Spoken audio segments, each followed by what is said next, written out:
story to carry out another intelligence assignment for the Office of Naval Intelligence and/or the CIA. He returned from the Soviet Union in June of 1962 to Texas, and by far his most mysterious travels, for me at least, was his alleged trip to Mexico City in September of 1963 and alleged visits to both the Soviet and Cuban embassies, events which have probably caused more controversy and speculation than any other of Oswald's more arcane activities. Was he actually there, or was this the work of an imposter? Our panelists for the probe of those questions today are Dick Russell, here on my left, who is a journalist.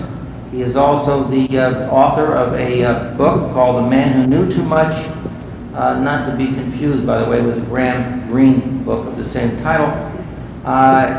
This is an examination of the activities and the opinions of Richard Case Nagel, who claims to have interfaced with Oswald during his stay in Japan in the late 50s and in 1962 and 1963 here in the United States. Hal Verb is an assassination researcher who has worked very closely with Harold Weisberg in the past. He has been on television talking about this subject many times. He taught a class on the JFK assassination at the San Francisco State College. And finally, Mary Ferrell, our keynote speaker, who certainly doesn't need any more introduction. Each panelist will take their turn giving their views on these topics. We're going to start with Hal Verb, and he's going to talk a little bit about Oswald's stay in Japan. Hal? Yes, thank you. I'm pleased to be here. I was here last year and welcomed the opportunity to attend a convention of this size. Now, I know my time is limited, so I'm going to try to get into my basic overall view. Since my area is Japan, I want to see if I can back up a little and say what I hope to present is a case for Oswald as an agent of the U.S. government. Now, as I see all the fingerprints and all the linkages and tracings and routings of Oswald and his various moves from different locations, have all the fingerprints and earmarks of Oswald as an agent of the U.S. government. It's my contention, I think somebody will probably think it's ironic, but this is what I do believe. I think it's probably more that the government would reveal the nature of the assassination and who the conspirators are, and would not reveal the identity and nature of its agents.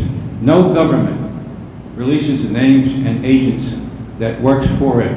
Probably no government in history. I'm not sure about this, maybe a historian could correct me, but I even doubt that Mata Hari, who was a very well-known spy, perhaps the most successful spy in the world, has been identified by that government as an agent of that government. If somebody can correct me on this, I'd be willing to hear it. But essentially the point I'm trying to make is that the fingerprints of Oswald as an agent are very clear. Now, what was he doing at Atsugi? Who is Oswald?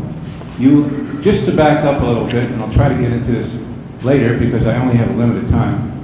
You will recall that in the alleged interrogation of Oswald, Craig, who I interviewed about this, when Oswald was presented as the case developed, one of the points he made, now everybody will know who I am. I asked Craig specifically, I looked him square in the eye, what do you think he meant by this? He said, well, he was blowing his cover. Cover meant, of course, government credentials. This Craig was, in my view, pretty firm about. Remember, this is the day of the assassination. Now, what was Atsugi? What happened at Atsugi? As you well know, it's well established now, there was a CIA overflight base. From that base, the famous U-2 plane was shot down. I may be incorrect, it may not have flown out of that base, but certainly the U-2 was flying out of that base. Oswald had an electronic MOS background. MOS, in case any of you do not know, is military occupational specialty. I had a military occupational specialty when I was in the Army of intelligence section. on a very minor level. So those of you who have been in the Army and Marine Corps know that there are MOSs. The significance of Oswald having an MOS can be spelled out by a letter here I have, which was received by a researcher who is fairly well known in the field. He is a writer. Anyway, I will just give you some of the excerpts. This is from a letter from somebody who apparently was stationed at the base at the same time as Oswald. I had prepared a list, which I sent to the third decade, of all the people who I could round up who were at Atsugi and also at El Toro. That is, all the barracks roommates and associates of Marine Corps Lee Harvey Oswald. Much better than legend, which Epstein has developed in his book, which is very limited. If you'll see, he does list the associates of Oswald in El Toro and Atsugi. My list is much more comprehensive. If any of you are interested in this list, I'd be willing to give you details. You can see me about it later. The third decade has it, Harold Weisberg has it, and I definitely would be willing to have this in the hands of the investigators. Anyway, let me get down to this letter. These are excerpts now. A very cursory investigation would show that NAS Atsugi, NAS stands for Naval Air Station Atsugi, was used for staging RB-29s. That is a plane that was used for overflights. This was a modified B-29 that was used for electronic intelligence and was the equivalent of an airborne Pueblo. You all know what the Pueblo was. The ship that was in the Korean incident. It's not, I'll be willing to tell you about that later. A person with Oswald's electronic MOS could hardly be unaware of the purpose of the missions at a time when they were deemed secret.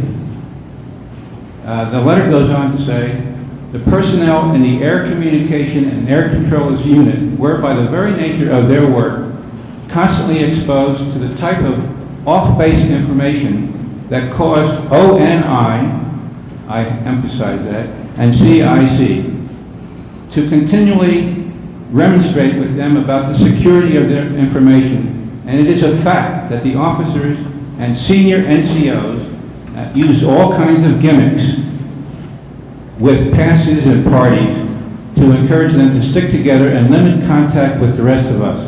Oswald was assigned to the controllers according to the later reports.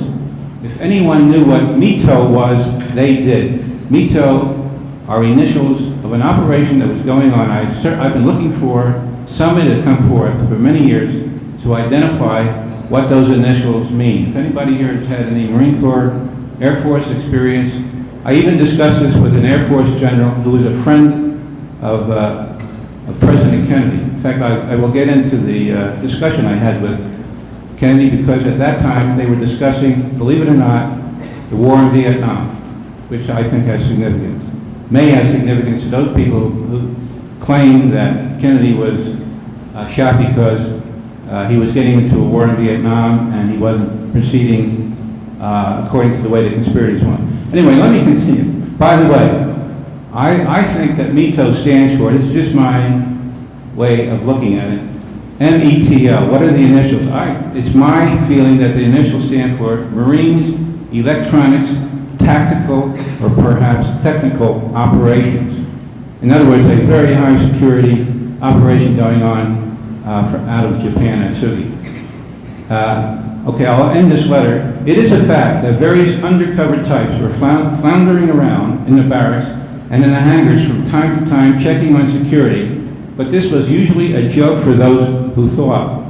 They were always so obvious, and their temporary designations were a giveaway every time. It is also true that one or two permanent types were on the scene. That's the end of the letter. I might emphasize the point about temporary designations. That is what they call in the service TDY. I'm sure if anybody here was in the Army or Marine Corps, you know what TDY stands for temporary duty. Now I had occasion when I was in the Army to meet somebody who was in TDY who was with the CID. I want to get more into that later, but I'll just tell you very briefly what happened. There was an incident, and I don't want to run over time because I know other people have important things to say. There was an incident that happened on my base. I was stationed in Panama, where a soldier who had participated in the Korean War went berserk one day and manned a machine gun post out in the jungle, and he just went berserk and started firing. Our base commander crawled on his stomach to overcome the person who had been, who had obviously gone crazy.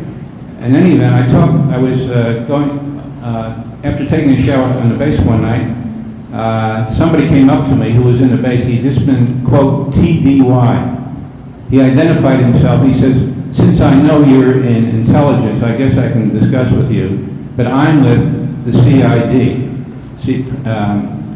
which of course is a body that spies on soldiers who are in a base. I never even knew this. He volunteered the information. The only reason he volunteered the information was because I was connected to an intelligence section. Anyway, the main point I'm trying to bring up here, and I could also connect this with other clearance that Oswald had, which I'll develop later as time goes on. Oswald at El Toro Air Base, where he was stationed as a Marine Corps, when he applied for a hardship discharge, also had what was known as crypto-secret clearance. I'll get into that later, but my main point is to show that Oswald had all the fingerprints and credentials of an intelligence agent, and this helps explain many of the reasons why the government will not release files that connect to the security files relating to Oswald, the Marine Corps, CIA files, and whatever. That's my main point. I'll get into other areas later with the questions and perhaps from the panel. Yeah, thank you, Al. All right, now we're going to hear from Dick Russell, who's going to talk a little bit about Oswald's stay in Russia. Thank you, Bob. I guess I should preface this by telling you just a little bit about the primary source, probably 60% of the book that I've written that will be coming out next month. The Man Who Knew Too Much is about Richard K. Snagel. Both Jim Garrison and Bernard Fensterwald Jr. Believe that, as I do, that Richard Nagel is probably the most important living witness in terms of the events leading up to the death of the president that there is. He's still alive. I met him in 1975 as a journalist. A story I won't tell you in great detail now, but I maintained a relationship with him off and on over a period of years. I waited a long, long time to tell what I know of his story in hopes that eventually he would tell me everything he knew. He never did. He never provided certain documentary evidence that I believe he has that's really kept him alive since he stashed it away. That would have perhaps moved this case forward in a way that far beyond any of our dreams. But I decided earlier this year, after Oliver Stone's movie came out, that I should put on the historical record what I do know about him, and so I have.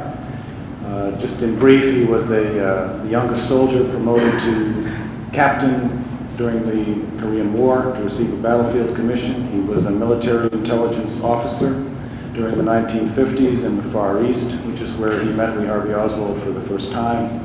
And he was a CIA contract agent in 1962 and 63 when he became involved with Oswald once again. I think Hal is exactly right. The fingerprints of intelligence are all over Oswald. I will preface briefly some of the material that I've written about Russia with Japan because, according to Richard Nagel, there was in late 1957 in Japan a defection plan wherein the CIA was trying to get a Soviet colonel with the GRU, which is the Soviet military intelligence equivalent, to defect. He was a high-ranking colonel at the Soviet embassy in Tokyo. His name was Nikolai Eroshkin. And Nagel was involved in a plan which was allegedly authorized by Desmond Fitzgerald, who was then the head of the Far Eastern Division of the CIA, to bring this man over to the American side. Sometime, I believe during that period, the fall of 1957, Oswald was observed by the Japanese National Police walking up and down in front of the Soviet embassy in Tokyo. He then entered the embassy. The Japanese police took a picture of him going in, and while in the embassy, he met with Colonel Eroshkin, the same man that the CIA was trying to get to defect. Nagel met Oswald after that, arranged through a source in the Japanese police to be introduced to him under an assumed name. Later introduced him to someone else who was involved with the CIA in this defection plan, who was a Japanese scholar and professor emeritus at Tokyo University, whose history goes all the way back to the League of Nations. Oswald met with this Japanese scholar as well. So what I'm saying is that you have, and this is the first time I've ever told this story publicly. It's in the book. I don't know how sensitive it still is as far as what the CIA is concerned about. But you have Oswald in touch with, meeting with two people who are involved in this plan, defection plan, in Tokyo in the late 50s. According to Richard Nagel, when Oswald defected, quote unquote, to Russia in 1959, he was already suspected by the Soviets, ever since the day he walked into their embassy in Tokyo, of being an agent of one of the US intelligence services. So the question arises, why does the KGB let him stay? If they believe he's an agent, why don't they kick him out, court-martial, not court-martial him, but do something to him. Instead, what you have a situation where initially the Soviets were going to throw Oswald out, and then suddenly Nightline reveals last year, Nightline got access to some of the files that the KGB maintained on Oswald. And on the program, they had this thing that really struck me, which was orders from Anastas Mikoyan, who was number 2 to Khrushchev, to reconsider, for the KGB to reconsider their position concerning this, lowly Marine defector. And in fact, they did not throw him out. They set him up in Minsk in a very nice apartment where he eventually met Marina. He lived quite well, was given a job in the Belarusian radio and television factory in electronics. And again, the question is why? What's really going on? Why are the Soviets treating this guy so well if they think he might be an American spy? And what I believe it has to do with is something that I think follows Oswald from Tokyo all the way probably up until the day of his death. And that is what becomes what you might even call peripheral. I believe it's peripheral to the assassination itself. But there is an intelligence operation going on in which the CIA and the KGB are both involved, and both involved with this young man for reasons, that I certainly don't claim to know all of them. But that it has to do with perhaps watching Oswald to see who's in touch with him, to find out who's working for who, with the whole mole question that we've heard about. Has the KGB penetrated the CIA at a certain level? The CIA was certainly trying to do that with the KGB as well. And I think this has a lot to do with who Oswald was and why we still can't get a lot of the files about it. Particularly, and I'll just mention this and maybe running out of time, so we'll talk about Mexico more later, but when Oswald went to work at the Minsk radio and TV factory, if he was in fact working for CIA and somehow getting reports out or to the United States, the man who would have analyzed those reports in Washington, D.C. was a fellow named John Paisley, who was then the head of the Soviet electronics branch in the CIA's Office of Research and Reports. John Paisley is a fascinating figure whose name has never really come up in terms of the assassination, but in 1978, when the House Assassinations Committee was doing its investigation, the day after Richard Helms testified, Richard Helms was director of CIA in the 60s, about Yuri Nasenko, who was the defector who came over from Russia almost immediately after the assassination, saying, "I'm coming to the West, I handled Oswald's file, the Russians, the KGB had nothing to do with it." The day after that Nasenko testimony, Nasenko was held in captivity for 3 years. It's probably a story many of you are familiar with, and I won't get into it all here, but John Paisley was sailing in the Chesapeake Bay. At that time, he was deputy director for strategic research for the CIA. Disappeared off of his yacht. His body, supposedly his body, was found about 2 weeks later. And according to a lot of research that's been done on him independently, and according to what Richard Nagel told me almost immediately, John Paisley was, in fact, for many years, a KGB mole inside the CIA. So, the situation then would be, the KGB, if this is true, and if the KGB knows that Oswald's reports out of Russia are going to be analyzed by Paisley, who's in fact working for them, then of course they set him up in the radio factory, they don't kick him out, they know he's working for CIA, maybe he doesn't know much of anything about, who's on the other end of his reports, but did the mic just go there? But anyway, that's a situation that makes, I don't know why it's gone off. Hello? Got it? Is it working now? Okay. Anyway, I guess I'll stop at that for the moment. We'll get into Mexico City shortly, and Mary, I guess, will tell us a little bit about that at this point, and then we'll go on from there and get to your questions too before too long. I wanted to add one thing about the Russian.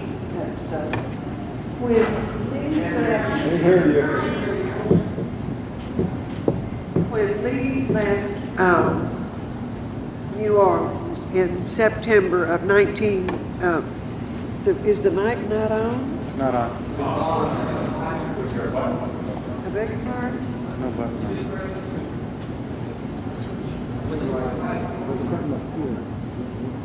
That might be it.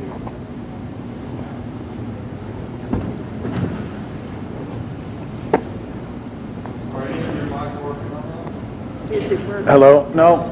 No, they're off.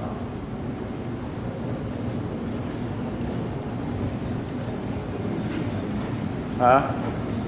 Yeah. Okay.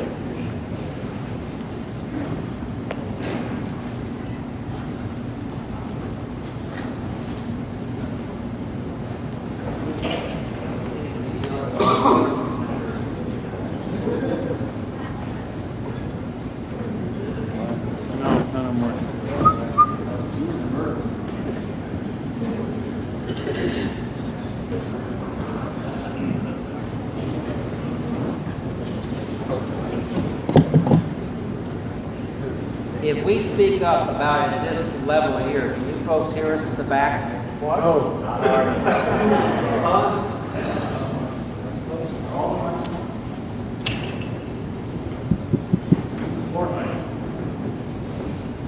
Floor mic? Should we check the floor mic?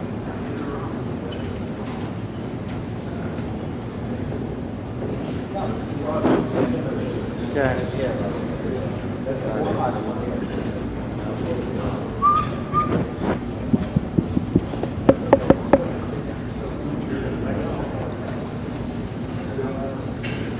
Nope. Now I think it's, can you hear me now? Here we go. Okay, here we go. Go ahead, Mary. When Lee Oswald left for Russia, went from Dallas-Fort Worth to New Orleans, and then from there to La Havre, and on to Southampton and Helsinki, and on to Russia.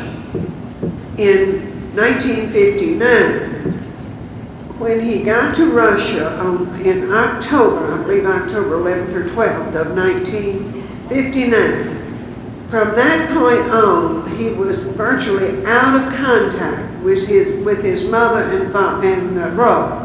They heard nothing from him. In December of 1960, after more than a year of hearing nothing from her son, Marguerite Oswald made a trip to the State Department in Washington. She demanded to see Secretary of State Dean Rusk. She was not granted an audience with Dean Rusk, but she did speak with an assistant. She, in a very shrill tone, demanded that they put her in touch with her son. She said, he is an agent for you people. He is working for his government. I know I can hear from him. You can see to this. 4 days later, Lee wrote a letter to his mother. The first communication in more than a year. Now, in this letter, he states, I wrote you a letter a certain day 2 weeks ago. How does he know she didn't receive that letter? So I believe that the State Department said this woman is going to start screaming to the press that her son is an agent. Get him to write to her. Just get him in touch with her, which happened. And that's a supposition on my part that they did. It may be just a real coincidence. Another thing is that immediately after the assassination, Bob Dorff and I seem to be the only one other man. Why don't you tell that, Bob? His last name, anyway, his name is Bob, and I think his last name is Baird. And maybe some of you, Jerry, or some of the other people in the audience might hopefully remember this. It was either Friday evening, just after dusk, or Saturday evening, one of those 2 days on the 22nd or the 23rd of November. And I remember a camera angle shooting down at the steps and the sidewalk in front of, which building was that? City Hall. The City Hall building. And several reporters were there with mics, and they were interviewing Marguerite Oswald, Lee's mother. And one of the reporters said to Marguerite, why would your son want to kill our president? And she said, well, my son wouldn't kill the president. He works for the government. He's been working for the government for years. Does anybody in the audience remember seeing that? I don't see any hands. So it's very strange because this isn't I think I remember, this is absolutely to a mortal certainty that Mary and I both remember this. And we can't find anyone outside of this one man in California who saw it then, and we can't find anybody who ever saw it again. And that's, I think, an extremely unusual situation, considering the implications of a statement like that. Well, excuse me, can I add something to that relates both to Lee Harvey Oswald and both Marguerite Oswald? I was on a radio program in December 1966 in Oakland, California, discussing the Kennedy assassination, and Harold Weisberg was at the tail end of the program. We spoke for about 3 or 4 hours on the program. It was probably the first big break for getting our point of view about what happened, what occurred during the assassination. Anyway, at the very end of the program, a call came in. The person only wanted to talk to Harold Weisberg because Harold had very good credentials. He had been in the government, he had worked in the OSS, and he had been a documentation specialist, and he spelled all this out, I'm sure, on the program. Anyway, he only wanted to speak to Harold. Fortunately, I was able to hear the whole conversation by the announcer who allowed me to listen in. He said, Hal, this is important. I think you should listen in. Well, he thought it was important. I think it was very significant. The caller said, and I have a feeling that he lived somewhere in the area where I live. The caller said that he was a barracks roommate of Lee Harvey Oswald at El Toro. That, in fact, he knew him quite well to engage in kind of activities with him, either on the base or off the base. From things that I've read subsequently, what he knew about Oswald doing turns out to be true. It was one of the activities he engaged in. To get to the bottom line of what he said that Oswald had a crypto-secret clearance. A crypto-secret clearance is a very high intelligence clearance. At the Marine Corps base at El Toro, he was known to have been a reader of a Communist Party publication, and in fact, his Marine Corps associates used to kid him about being a Russian. I think they called him Oswaldovich. But anyway, he went on to say, not only did he have a crypto secret clearance, but about 2 weeks prior to his getting his alleged hardship discharge, when Marguerite Oswald had an injury, which was a very minor injury,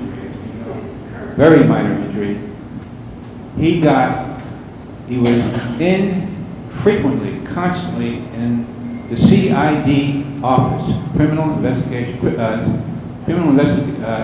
Division, constantly in that office for 2 weeks steadily, being briefed, according to this caller, for a mission overseas, a secret mission overseas. You all know what occurred. It is my belief that it was under the ONI, Office of Naval Intelligence. And why the ONI? Because the ONI had a defector program, which has been suggested in various articles in different books. Summers' book relates to it. There's the David Bucknell incident, which I myself have not confirmed, but certainly it lends allegation to the point that Oswald was working as an agent of the U.S. government. Remember, here he is, he's being briefed for a mission. Mrs. Marguerite Oswald later said, I was so surprised. Here he's applying for a hardship discharge, and then suddenly he's in Russia. Mary, do you want to? Marguerite had a candy box. She worked at Cox's department store in Fort Worth, and there was she worked for the candy company, King's Candy Company. And in December of 1958, a box fell, a candy box, and I asked her what size box was it. I wanted to know, was it a big carton of boxes? It was a candy box, fell and hit her nose. She never even sought medical attention for it. And yet, in August of 1959, he got a hardship discharge to go home and take care of his mother, who had been injured when a box fell on her nose. Now, this had happened in December of 1958. She didn't even consult a doctor about it. And then in August, he applied for a hardship discharge to take care of her. On September the 4th, he went to Santa Ana, not discharged, and he applied for a passport to go to, among other places, Russia. And the passport is issued on September 10th to go to Russia while he is still a United States Marine. He is discharged the next day. He goes to Fort Worth, Dallas, goes to Fort Worth to his mother's. She went to her landlord and borrowed a cot for her son to sleep on. It'll just be 2 or 3 days. He will only be here 2 or 3 days. And he ends up, I'm not sure she knew that he was going to Russia, but he did go to Russia. And nobody knew where he had gone. This was kept very, other than the passport. But his first cousin, Marilyn Dorothea Murad, who worked her way around the world teaching school, ran into Lee's half-brother, John Pick, in Japan in early October of 1959, and John Pick said to his cousin, do you ever hear from Lee? And she said, oh, he's in Russia. Hadn't you heard? How did this woman, who is working her way, there's been a lot of speculation that she is the one who recruited him for service. There was a document concerning Marilyn Dorothea Murad and Harold R. Isaacs, who was a government, certainly, I would say at the very least, he was an asset for intelligence. He was at Massachusetts Institute of Technology. There was a document that was classified for many, many years. Now, that document, when we finally got it didn't even mention Marilyn Dorothea Murad, which makes me think the document had been substituted. We know they did substitute documents. Richard Helms substituted a document that was printed in the 26 volumes, a document that said about the Mexico City trip. They didn't dream when they gave these affidavits to the Warren Commission that they were going to print any of them. So when they're ready to publish the 26 volumes and they have to get clearance, Richard Helms looked at this document saying these pictures of the unidentified man, CE 237, are Oswald, not the pictures, I'm sorry, that Oswald had appeared at the Soviet embassy on these certain dates.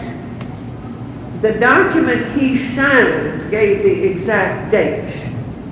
And Richard Helms, we didn't know all of this until 1976 when we started getting releases from the CIA, and those are the most important documents. They're now in the National Archives. Those are the ones we must force from the government. This document was about to be published, and Richard Helms said, no, you can't publish that. Let me substitute a document. Now, how many documents have been substituted for the real ones? And this document that appears in the volumes, in 26 volumes, I believe it's in volume 26. No, it appears in there from Richard Helms, the affidavit that says this picture was made outside the Soviet embassy sometime between November 20, go back 9 months, and November 22nd. I mean, gave a 9-month period. He had already given an affidavit pinpointing the dates. And we changed. Mary, so that we do get into just the core stuff about Mexico City, why don't you, because I know you have a good outline up there, why don't you just tell us just the barest bones of he came, he went here, he went there, he came home? Well, there's speculation both ways. There are a lot of people feel that that Lee Harvey Oswald did not go to Mexico City, that an imposter went. There are probably more people who think that Lee did go, that in fact he made 2 trips. Now, we are not sure that there's no documentation for his having made a former trip, just as they tried to say that Jack Ruby never went. Well, we know now that he made several trips. But Lee, on the bus going to Mexico City in September, there were 2 Australian girls who were, for the first time, they had been to the States and were going to Mexico, and he sat near them. And he advised these girls to stay at the Hotel Cuba. I have stayed there before. It is so many blocks from the Palace of Fine Arts. Now, the Hotel Cuba, what really was in this position in Mexico City. So, whoever this man was, and these 2 Australian girls identified the Lee Harvey Oswald from Fort Worth as the one who sat by them on the bus. This man, from the things he said to them, giving them advice of what to see and what to do, I believe that man had been to Cuba, to Mexico City before. Now, during the time he is there, the CIA had, why don't you tell me? It's about the CIA cameras. Okay, one of the things which I think bears a lot of scrutiny in terms of whether Oswald actually was at the Cuban or the Soviet embassy has to do with the fact that one of the investigators, the staff investigators and researchers for the House Assassinations Committee, a man named Edwin Lopez, went down to Mexico City for the HSCA, and he interviewed Sylvia Duran. He interviewed a lot of the other personnel who had worked at the embassies, the ones that would talk to him, the ones from the Russian embassy wouldn't talk to him.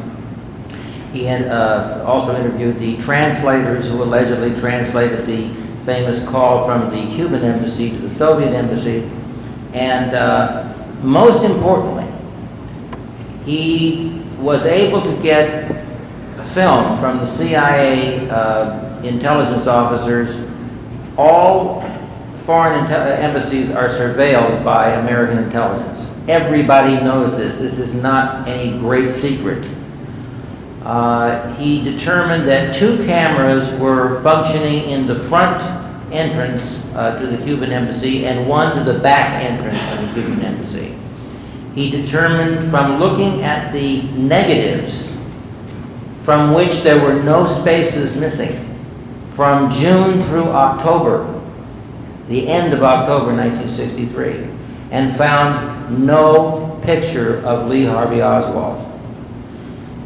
The reason that we think that is so significant is that if, in fact, he had been to the embassy, and if, in fact, they were trying to implicate the real Lee Harvey Oswald, we are relatively certain that the CIA would be delighted to hand you a picture of him. The fact that they have no picture of him, we feel, is very, very important and suspicious. Now, Dick Russell has something to add to this about another alleged picture of Lee Harvey Oswald. Thanks, Bob. Yeah, there's a lot of things about Mexico City. The House committee apparently, well, I'm not sure where to start. Let me start first with the fact of 2 trips. I believe Oswald did make 2 trips to Mexico. Mary mentioned the girls on the bus talking about the Hotel Cuba. I got interested in the possibility of the 2 trips because Richard Nagel had told the FBI, it's in an FBI file, in December of '63 that he had met Oswald in Mexico and in Texas. Tony Summers, when he was researching his book, heard from Guy Bannister's secretary in New Orleans. Bannister was a right-wing fanatic there. Many of you have heard of him, I'm sure. That Oswald had made a trip to Mexico in the summer of 1963. I came across a file in the Time Life Library Archive from 1975, which again talks about Oswald having made 2 trips to Mexico.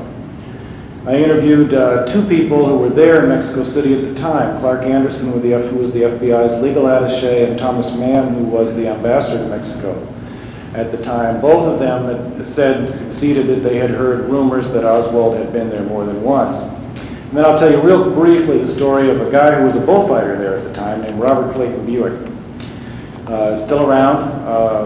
He'd been a bullfighter in Mexico between 60 and 65 and frequented a bar that I had come across through Nagel called the Hotel Luma, in the Hotel Luma, and told me this incredible story about how sometime in the spring of '63 or the early summer, he was walking out of this bar one night, and these 2 guys, he sensed them on his trail. They were following him.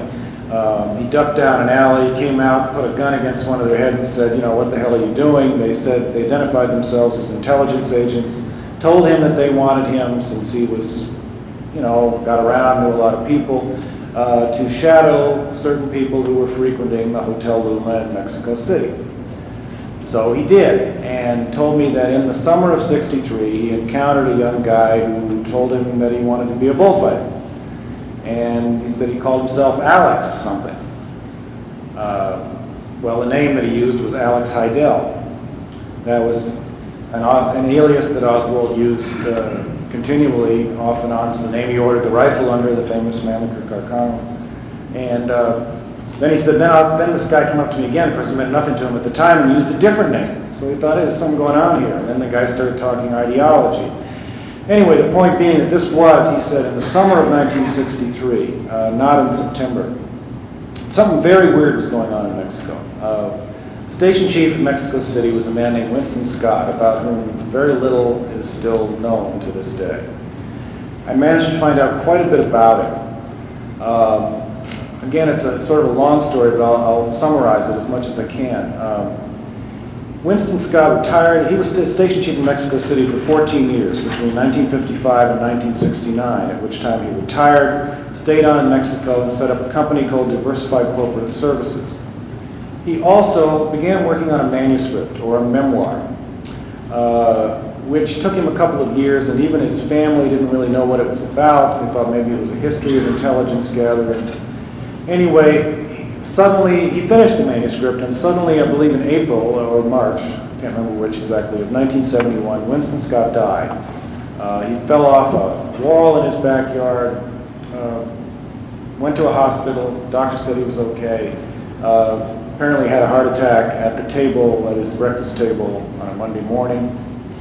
Immediately, James Angleton, who was the head of counterintelligence for the CIA for many years, flew from Washington to Mexico City, ostensibly to attend Winston Scott's funeral. But what he really was coming for was this manuscript, among other things. Those other things, including, I was told by one source who should know, not the main source of my book, but someone else, a sound recording of Lee Harvey Oswald's voice, which Scott had kept since November 22nd, 1963, since before then. That there was also a photograph of Oswald that Scott had. I was told, he kept files in the old FBI way. He never threw anything out. He had vast files from his days at CIA, and he kept a lot of things at home. Angleton was so concerned, or someone at the CIA at least was so concerned about what Scott might have or what might go public, that Angleton was sent to retrieve absolutely everything. But what he really wanted was this manuscript, and he told members of Scott's family, you know, I want this manuscript and I want it now. And they didn't even know exactly what he was talking about. They couldn't find it. It took 3 days. Apparently a secretary who had typed it was severely questioned about it as well. But Angleton eventually got it. A few years later, well, I guess it was about 10 years later, the station chief's son set out to obtain a copy of that manuscript and approached the CIA about it. He went to Washington. He was finally invited to come to Langley, Virginia, and meet with the CIA people about it. And they sat down, and a very high-ranking official said to him, well, we had great respect for your father. He was an incredible man. But we cannot release to you on grounds of national security this entire manuscript. And what they did was they handed him across pages with everything from 1947 on blanked out. And the son said, well, I thought this was, my dad's private, wanted this to see the light of day. And he was told, so the son told me, that there was something about Lee Harvey Oswald in that manuscript that the CIA could not afford to make public. There's a lot more that we could talk about Oswald in Mexico, and certainly if you have questions for...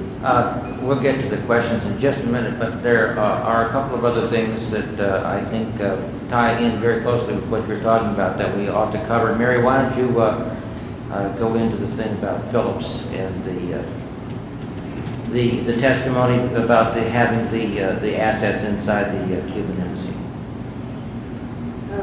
Phillips, David Atlee Phillips, made in his testimony to the House Select Committee, said that they had 2 assets inside the Cuban embassy, and he was not talking about Sylvia Duran. That would have been our first supposition.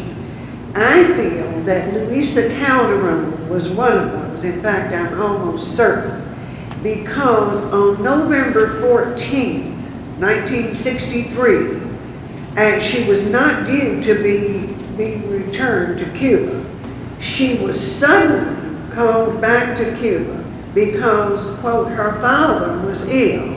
Now, we now have evidence that it was not her father's illness. In fact, when the CIA documents, the ones that we do have, were released in 1976, we believe that she was threatened. They almost put her to death. They thought she had been working for the United States government, and she probably was. We don't know who the other one was, but another narrative about this same subject, which is so important. The only piece of evidence, the only credible piece of evidence that Oswald had actually been to the Cuban embassy is an application for a transit visa that he made during the latter part of September while he was there, and in early October, I think the 1st or the 2nd, and he came home by the 3rd to Dallas. The application is critical because, according to handwriting experts, the signature is definitely Oswald's signature, and the picture is definitely a picture of Lee Harvey Oswald. The significance of David Phillips' testimony, which has never really been released, I read a summary of that testimony, and the fact that they had 2 assets inside the Cuban embassy goes to the issue of the identification, the original identification of Oswald by Sylvia Duran, the secretary at the Cuban embassy who actually made out the application and dealt with Oswald while he was there. What she did on November the 22nd is she heard a radio broadcast which identified the suspected killer of President Kennedy as a man named Oswald, who had spent a lot of time as a defector in Russia and had recently returned with a Russian wife named Marina. That triggered her remembrance, which wasn't that long, it was only 2.5, 3 months earlier, of the man who came to see her for the transit application, which had been the transit visa application, which had caused so much trouble while he was there. On her way to the embassy, she saw a newspaper the next morning, which had a picture of Lee Harvey Oswald. She took the newspaper to the file at her office at the consulate, and she opened the drawer of the file and she picked out the application and matched the picture on the application to the picture in the newspaper of Oswald. The point that we're making here, or that we are supposing could be true, is with 2 assets inside the Cuban embassy working for the agency, how easy it would have been to put the application that Sylvia Duran found in the filing cabinet long after or shortly after or whenever it was that they replaced it with the one having Oswald's picture. Aside from that piece of evidence, there isn't one credible piece of evidence that Oswald was ever at the Cuban embassy. One important thing about this application, when we're told by Sylvia Duran that when this young man came in and made application for the visa, or to the transit visa, he was told you have to have a photograph, and he did not have a photograph. Supposedly, Lee Harvey Oswald left her and went out into Mexico City, and within an hour is back with the little photograph that we see pictured in all the volumes and books of a man wearing with a tie and a light-colored, probably a sweater. The FBI used all its resources to check every photography place, even these like we used to have in 10-cent stores where you stuck a quarter in and you got 4 pictures out, which is what this looks like it is, that time. There was no place within 150 miles of Mexico City where that picture was taken. Nobody had that picture, which lends credence to his supposition that someone between the time that this man was there, because Sylvia Duran they gave a different description of the man she interviewed. Later, after the original identification. But when it's so plausible that someone put this picture of Oswald in the file. Yeah, and I think you meant to say that there was no paper of that type that was found by the FBI within They couldn't find the photographic paper that the picture was printed on. Mary makes a very good point, because objections by people who support the Warren Commission and people who are trying to find flaws in this argument will say, well, if Oswald left and he came back and signed this, it must have been him because his signature is real. But if you had somebody in the embassy making a switch, that would help explain that. And so it's a very plausible, certainly not 100% proof, but certainly a highly plausible.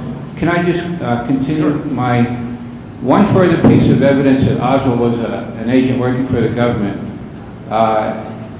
As many of you researchers know, Oswald was in New Orleans in August of 1963, and he was distributing literature for the Fair Play for Cuba Committee, Hands Off Cuba. You are all familiar with this, and he had a hassle and fight with Carlos Bringuer, who was with the Cuban Revolutionary Council, the CIA front, an organization, exile organization, which previously had been involved in activities including the invasion of Cuba.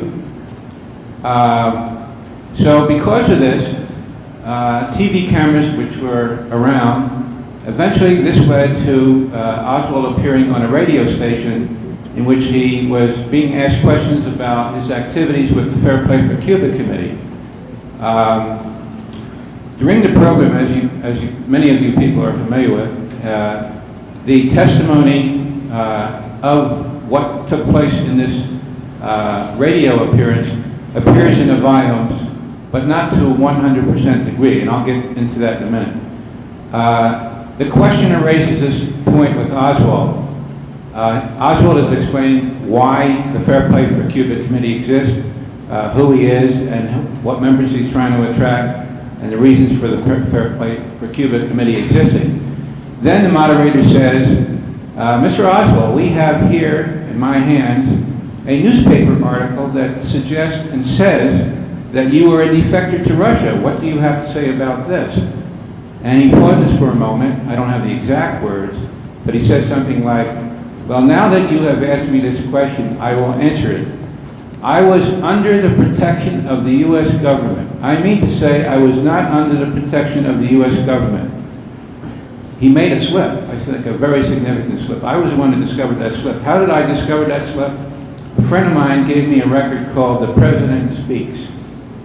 It was a record made by none other than a group called the Christian Anti-Communist Crusade, which was,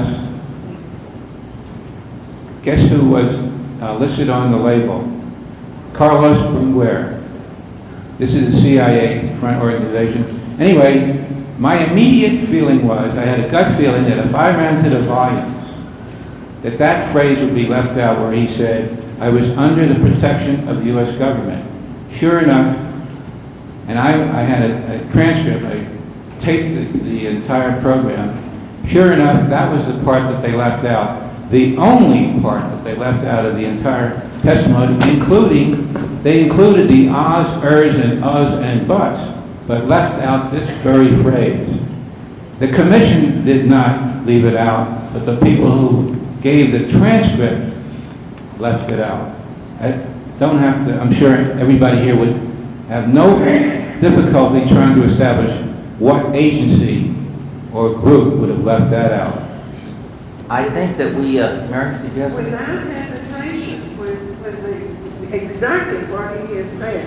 Without hesitation, Lee said, now that you brought that up, I'll explain it. I was at all times under the protection of the United States government. Well, that is not to say I was under protection, but I was always in touch with it. I was always permanently in touch. Yeah. Always, there was a procedure, I haven't established this, but I know government agents can establish it. O&I works a lot better than most government agencies. But there had to be a procedure in which he had made contacts. Who knows? Letters, telephone calls. I can't establish that. Maybe somebody here can. We've only got about 20 minutes left, and that's 10 minutes short of what we should have for questions from the audience. So any of you who do have questions, if you would just go over to the mic and tell us who you are and ask the question, we'd be happy to answer it.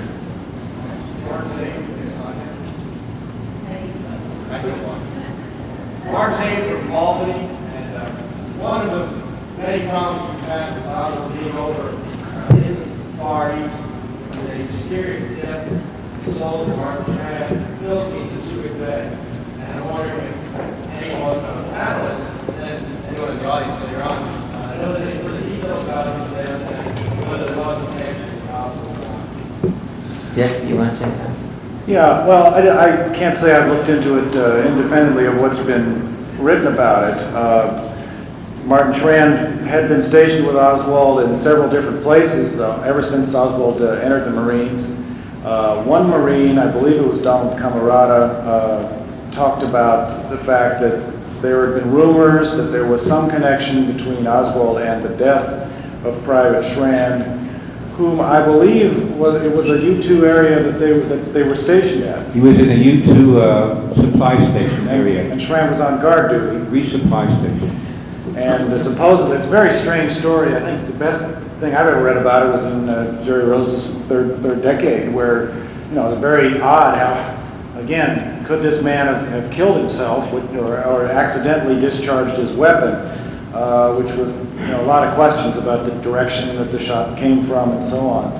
And all I really know is that it occurred at a very strange time. You know, Oswald had shortly before that supposedly accidentally, he did get shot. I mean, he supposedly shot himself with a .22 Derringer. He was called up on court-martial for that.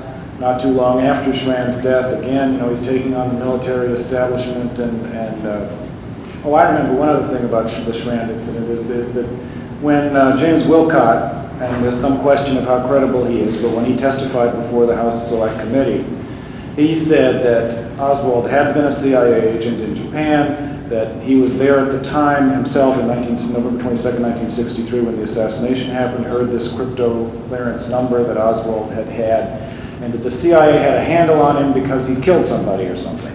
Now again, I talked to Wilcott about it. You know, I don't know whether I don't see why he'd make a story like that up, but you never know with a lot of these people. But that's what I know. Yes, sir. Yes, Art Pineda from Hollywood, California. I'd like to know if any of you know any couple contacts that have recently come up that possibly Oswald got his passport as an export-import person from Shaw's trademark in New Orleans, and also whether the Paynes were requesting information on Oswald back when he was at the Civil Air Patrol in '57. Mary? I have the document that CD 212, CD 212 is the document you refer to, and it is my contention that that document is being misread. And as far as, what was the first part of his question, the passport? Yeah. Well, he was important. No, he did not say that. He did not use that term. He used it in many cases on applications, but not on there. He was going for study abroad or something like that. Very quickly, Mary's point about the document being misread, it has been misread by some researchers. When Mrs. Payne is referring to 1957, you get the idea that she is doing this in 1957. No, it is not that she's doing it in 1957. She's merely asking for information that may go back as far as 1957 and forward, so that she's not doing it in 1957. You shouldn't get the notion that Mrs. Payne knows. This is the cover sheet or the cover clause covering several different incidents, and they have put it together, and someone has read that as though it were saying in 1957 she tried to contact the Lee Harvey Oswald's family. This is not true. Over in the documents you see that she contacted Marina and Lee. Well, he wasn't married in '57. He never heard of Marina, we believe. Your questions? I have two quick questions. In 1959, Oswald's court-martialed twice while at Atsuki, and he is isolated for 28 days from his people. That's about a month and a half before he goes back to the United States. Do we know anything about what happened while he was under that detainment? Right. There's some question whether he was ever even in the brig at all. I mean, I think only one Marine who was around reported ever having, seen him there or something. There's a lot of, questions of when he was shipped back from Taiwan, because he had his statement said, but he had venereal disease, right? It said origin in line of duty. Now, what the hell does that mean? But do you know anything more? Very quickly, in order to answer that, since I do have the records of all the Marine, well, not the records, but the names of all the Marine Corps associates, the best thing to do, if you want to do a project, is you can contact me. I can give you the names of the Marines, can do some further research, but nothing else other than what is known in the CD documents, FBI reports, War report.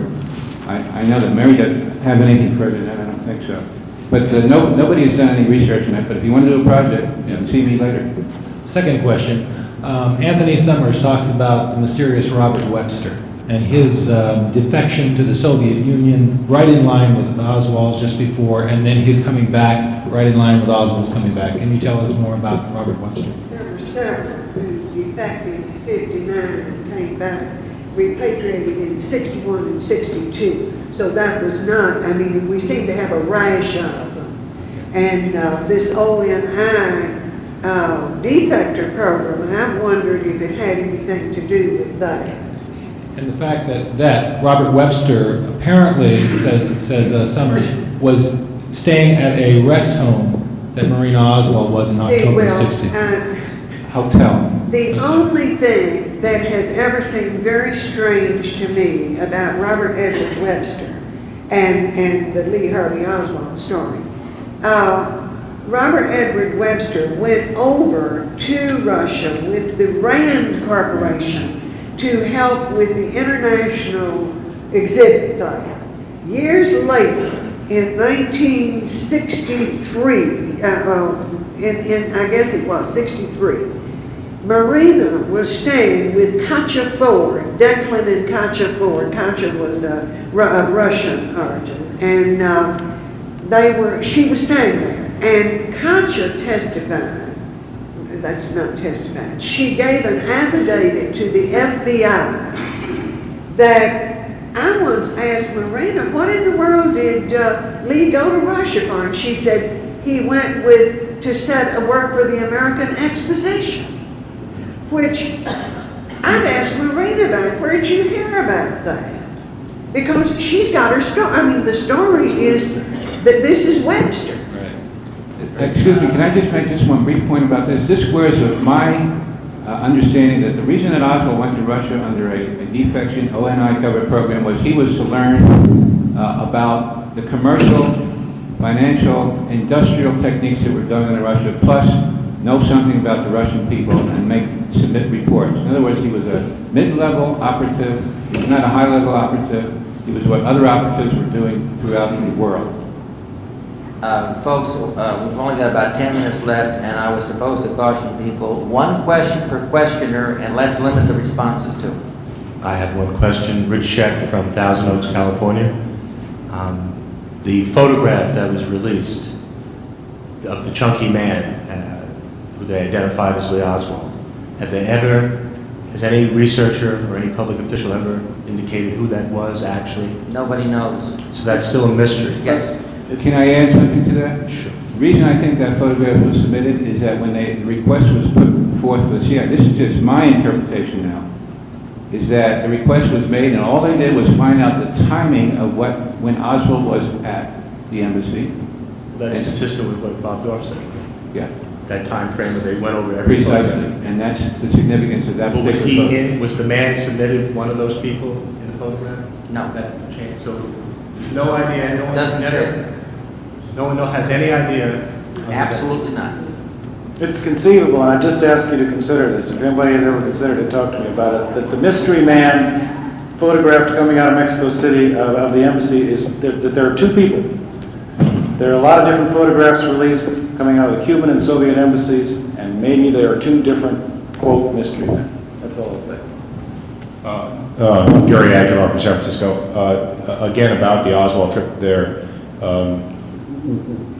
Is it certain that in the file in the Cuban embassy that Oswald's photograph there in that embassy, in the Cuban embassy for his application for the transit visa, was really Oswald, number one? And wasn't it that the American assets that were CIA assets that were in the Cuban embassy testified that they never saw the real Oswald in there? I think that we can dispose of that one very quickly. It was Oswald's picture, and we didn't have the agents who were working for the American government tell us the information that you just mentioned. That was, the controversy was told to the House Select Committee by Sylvia Duran and the A.S.K, and who was the other fellow? Mirabal, who was replacing A.S.K. Does that answer it? About a year ago, I believe that I have this correct, Nightline, it seems to me that Ambassador Strauss, the Democrat who Bush appointed as ambassador in Moscow, came on and said that the most amazing thing happened to him that day, that the head of the KGB came up to him and handed him the file on Lee Harvey Oswald, and indeed brought it back to the United States. Now, subsequently, a number of months later, our CIA chief Gates testified before Congress and said he was opening up the American CIA file on Oswald, or some of it. Well, I guess he said the whole file on Oswald. My question is it possible that the KGB Oswald file got in the hands of our CIA? If so, we'll never see it again. And does anybody have any idea what the status of these two different files are? Mary? How did you get it? Does anybody have any idea of the status? What the status is of the Both of these files are supposed to have been released and to the public. CIA files, all of the CIA files on Lee Harvey Oswald are now supposedly in the hands of the United States National Archives. Now, whether we ever get them, that will, I doubt that we ever get them. When Gates released all of the files, that consisted of 112 pages, and we have gone through those. Almost every one of them we already had, but with so many deletions that you make no sense out of. So a friend of mine here sat with me over an entire weekend, and it sounds strange that you would take a weekend to go over 112 pages, but we pulled every original released either in April of '76 or in October of '76 or at any time since then. And we compared word for word, and we found many additions that looked innocuous. For one thing, they claim that everybody has a 201 file if the CIA keeps any record of it on. And we see 201 on some of the original documents. It's only when we get these, that Gates releases, that we see the entire CIA number for Oswald. And what about the Russian KGB file? I believe. That is not completely open, and you can be assured, I doubt very much that they'll open all the files. No government agency releases all files on any agency activity. Well, what they did was when Nightline went over there, Forrest Sawyer spent 2 months there. No, I'm not talking about that. Yeah. I'm talking about Robert Strauss said that KGB handed him their file. I think that was to look at. I think it probably. They've never released it. That I don't believe at all. Hi, my name's Cindy McNeil from Baytown, Texas, and my question has to do with Lee Harvey Oswald and E. Howard Hunt being in Japan at the same time. We know E. Howard Hunt went to Japan, Tokyo, in the summer of '54. In his autobiography, he talks about being transferred out of Japan to Uruguay in January of '57. But later in the biography, he talks about having served a 2-year tour of duty in Uruguay. We know his tour of duty was up in March of 1960 when he was put on the Bay of Pigs project. My question is, if he had a 2-year tour of duty, which was up in March of 1960, could that mean that he possibly did not actually leave Japan until '58? And also we know too, he talks about in his biography that he was familiar with the U-2 spy plane program and had been involved in that. I don't think they had one in Uruguay, so it must have been in Japan that he had that information. I've never looked into that. That's a very interesting question. There's certainly Howard Hunt's name comes up at very curious possible times. I'm not one of those that, who ever thought he was one of the tramps. Do either of you other two know anything about that? Well, I would add that when it's alleged that E. Howard Hunt had familiarity with the YouTube program, familiarity is not control or even great depth of knowledge. He could know agents who would talk about overflights and talk about YouTube operations. But the mere fact that he had familiarity, to me, does not suggest anything other than he was a man who was traveling all over the world, from the indication you gave me and other folks. I don't see any great relevance and significance in it. Even if he were serving in Japan at the same time? Even in Japan, he traveled from different countries, two different countries. Okay, thank you. Every time work on the defectors comes up, Robert E. Webster is named as a defector of the same ilk as Oswald. And also, writings also allude to other defectors. I've never seen their names mentioned or any other histories or bona fides on these other guys. Have any of you guys done it? I saw Mary and... I have all, Okay, about 35 of them. There are a number. I had an article in Jerry Rose's publication, The Third Decade, very good publication, publicized. Right. The first part of this year, and it discussed Priscilla Johnson, a very shadowy, strange career, and it talked about the defectors program in which certain numbers of defectors are mentioned. I urge you to read that article to discuss the whole relevance of what intelligence operations, or suggested intelligence operations, in which the CIA apparently had a hand. That would help partially explain your question. Jerry? Thank you. I'm Jerry Rose, and something that wasn't in the third decade, partly because I haven't been able to get the closure that I want on it, and I really appreciate the expertise of the four people here, and maybe you can help. It refers to the intelligence implications of course, Mary referred, and a lot of people generally referred to the Oswald's trip to the Soviet Union. I've been particularly interested in the trip back, and particularly the debriefing episodes, either with Space Raven and the Traveler's Aid episode in New York, or even more so the Rotterdam possible debriefing in Holland. And in particular, a lot of incongruity about the travel, the apparently separate travel of Marina and Lee in the course of getting from Russia to Holland. You may know one of the details that Marina has a stamp when she entered Germany, and Lee does not have such a stamp on his passport. Lee, for some inexplicable reason, has an apparent map of the West Berlin airport in his documents, and I wonder if between the four of you can help me make anything out of all this. I just want to address one portion of that, and then I'm sure they have much more to add on other areas. I'm very concerned about the Rotterdam stay. When everywhere that their travel was arranged for them, they stayed in a hotel, and Marina stayed right with him. Rotterdam, they stayed in an apartment, and she claims he was gone. He left this girl with the baby, and he goes out to sightsee. Now, I think it's entirely possible that this is where he was debriefed.